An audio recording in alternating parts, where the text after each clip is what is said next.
I'm on a quest to discover if life on Earth could have come from ancient Mars. I've learned that organisms known collectively as extremophiles could have existed on the red planet. But Mars is tens of millions of miles away. So how did they get to Earth? Professor Dante Lauretta suggests meteorites may have played an important role in bringing life to our planet. He's taking me to meet Marvin Kilgore, the curator for the University of Arizona's Southwest Meteorite Center, who's dedicated to finding them. If anybody in the world can show you how to find a meteorite, it's this guy. Howdy, Marvin. Josh. Meteorite sniffing dog. Yeah, we're trying to teach him how to sniff them out. Marvin's research has taken him around the globe looking for meteorites that can help the scientific community further their understanding of life on Earth. So you actually search for meteorites full-time? Pretty much, yeah. Marvin tells me meteorites are extremely rare. In fact, if you piled every meteorite that was ever found on a scale, it would weigh less than the world's production of gold in 1 year. But those that have been recovered provide precious scientific information that can't be found anywhere else on Earth. Is it all right if I give it a shot? Pretty simple. Yeah. Most meteorites contain significant amounts of iron and nickel, so Marvin has rigged a specially designed metal detector to the back of his ATV to help with the search.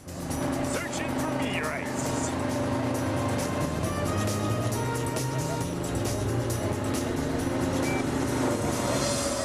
I got a beep over here. All right, stop right there. I got a good beep. That sounds like it could be fairly good size. Yeah? On the surface. Oh. Okay, you just dig it just like this. Dig around it. You can scrape it out with your hands like that. Oh, it's not a meteorite. What is that? Yeah, all right. False alarm. Martian comb. That's what it is. Stop the press. We found a piece of junk. Marvin tells me that he sometimes searched a location for months, even years, before a meteorite actually turns up. Not a meteorite. But all metal is worth $330 a ton today, so hey. Hey, if we could find another 15,000 of these. You never know what you're gonna dig up. After an hour of finding nothing but trash, our luck finally improves. Hey, Josh, come on over. There looks like a big target here. See, this one's so big you can't hardly pinpoint it. Oh, wow. Go ahead and break all that out in a big pile. Music to your ears, isn't it, Marvin? That's right. What do you got? Oh, my God. Is that it? It's a meteorite. It's a meteorite. It's a real I'd meteorite. say that's a meteorite. You can feel how dense that is. Yeah. That is really heavy. The high iron content which helped us find this meteorite also distinguishes it from ordinary Earth rocks. This definitely did not come from Earth. That's This is definitely a meteorite. definitely a meteorite. And is there any way to know if that's from Mars? This is definitely not from Mars. You got to remember, of the 50,000 or so known meteorite fragments, only about 35 or 40 of them are from Mars. 35 to 40, period. That's right.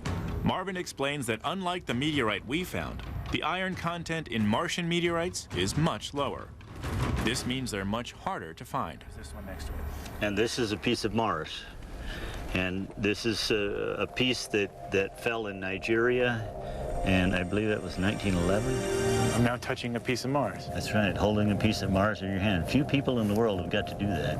I still can't believe I'm holding a piece of Mars. Pretty amazing. That is amazing. Proving a meteorite is from Mars used to be a pretty difficult task.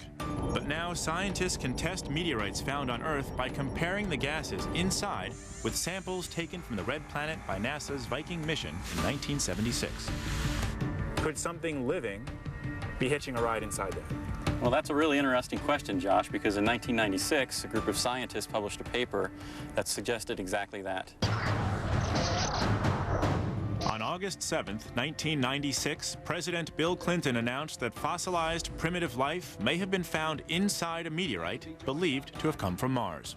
Today, Rock 84001 speaks of the possibility of life. This Martian rock became extremely controversial. Dante's taking me to his lab at the University of Arizona to show me why. Josh, this is the meteorite that made headlines in 1996, named Allen Hills 84001, or ALH 84001. It's a chunk of the Martian crust, which is very exciting. Okay. Some scientists thought that they had found evidence for fossil life on Mars. Dated at 4.5 billion years old, this rock got shot into space 16 million years ago and is thought to have landed on Earth roughly within the last 13,000 years. the fact that this could be an indicator of life on ancient Mars was a pretty big deal.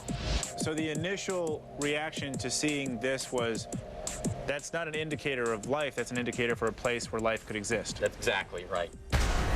The idea that life could have originated on another planet, I believe, would be the biggest scientific revolution since Copernicus moved us outside of an Earth-centric solar system. But then you're saying that in time we've learned that this may not have been the case. In terms of their original evidence, you've got the carbonates, you've got liquid water, you've got organic molecules, and you've got these interesting features that a microbiologist has told you looks a lot like the kinds of bacteria that she looks at every day. Okay. They had 4 lines of evidence, and they said any one of those alone was not sufficient for life. But if you had all 4 of them together, then it was definitive proof for life on Mars. Dante explains that since we first heard about ALH 84001 and the theory of life on Mars, 3 of its 4 lines of evidence have been proven to be wrong. So given that this theory has since collapsed, does that mean that looking for life on Mars, or this announcement, was a bust? Absolutely not. The announcement of Allen Hills 84001 created the entire field of astrobiology and really focused everybody's attention on the possibility of life on Mars. And back here on Earth, a recent discovery has revolutionized just what that life might be. In fact, scientists have found a whole new form of extremophile that radically redefines the very limits of life itself.